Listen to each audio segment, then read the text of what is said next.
Years now. Children's charity.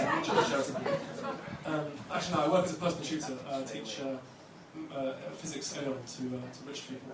Very rewarding. I got fired last week by one of my clients after I gave my daughter my lesson on the evolution of the universe. And I don't know why, so I'm going to give you guys that lesson and we can decide afterwards why I was fired. So it says, from nothingness, the Big Bang exploded a hot soup of particles inside our naked universe. Do you mind if I hold your hand? These particles were drawn to each other by an irresistible force of attraction. I teach better with my shirt up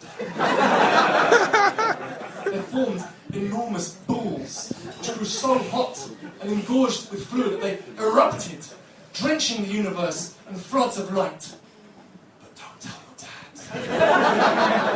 Hydrogen was fused into helium, helium into oxygen, oxygen into carbon, carbon into iron, but the iron wouldn't fuse.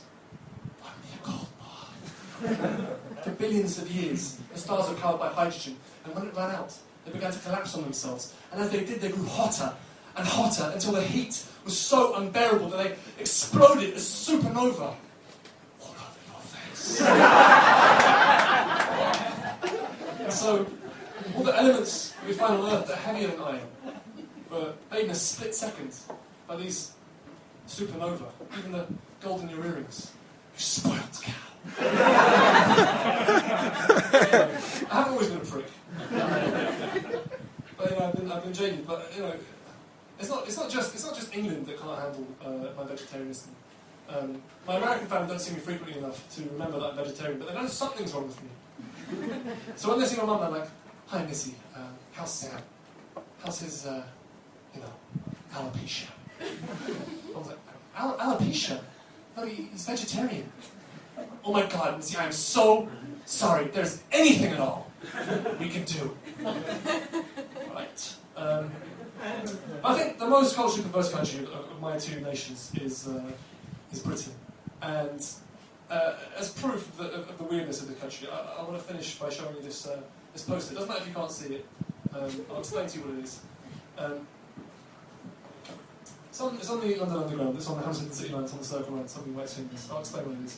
It's advice from the British Transport, from the TfL, about what to do in the event that you see a tube train being vandalised. And they suggest you contact the British Transport Police. And then beneath that advice is an image, which shows a CCTV camera and a helicopter. And what's worrying about that sign is that it suggests that in order to tackle tube vandalism, the British Transport Police are using helicopters. Now, for the benefit of any out-of-towners in the audience, the London Underground system is predominantly a subterranean network of tunnels. On the other hand, the essential design feature of any rotorcraft is the propeller. And as a result, it's sort of accepted by engineers that helicopters are best suited to long-distance aerial travel. Attempts to fly them underground often result in death. But it's not a joke, it's not a prank, the inclusion of that helicopter. There must be a reason for it, right? So, in order to work out what that reason is, I looked at advertising campaigns of other local authorities. And I came across this next one, and you won't be able to see this. Pointless that I include it. There it is anyway. It's an infrared image. It's from the TV Licensing Authority. It's an infrared image of two people watching a TV. And it says, "There's nowhere to hide." And what I like about that is what sort of perverts are working at the TV Licensing Authority, peering in at people in their living rooms through goggles, going, "Jesus Christ, Sarge, why are this dishonest ones always the sexiest?" My favourite poster is this one. And this is from the DWP, and it was in the London Borough of Newham on a post box, and it had the highest gun crime at the time, and it's supposed to tackle benefit fraud, and it says, "We're closing in," and then beneath that is a fat woman standing outside of what looks like a council flat, and you see her there through the telescopic sights of a rifle.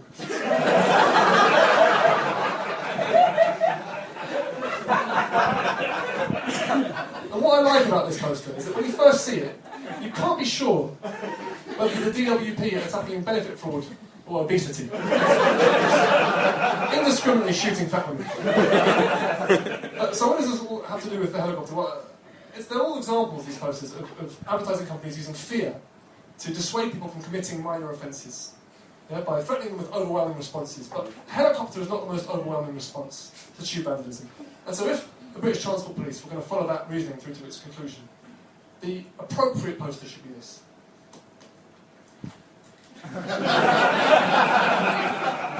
If you see a tube train being vandalised, contact the British Transport Police with the point atomic bomb.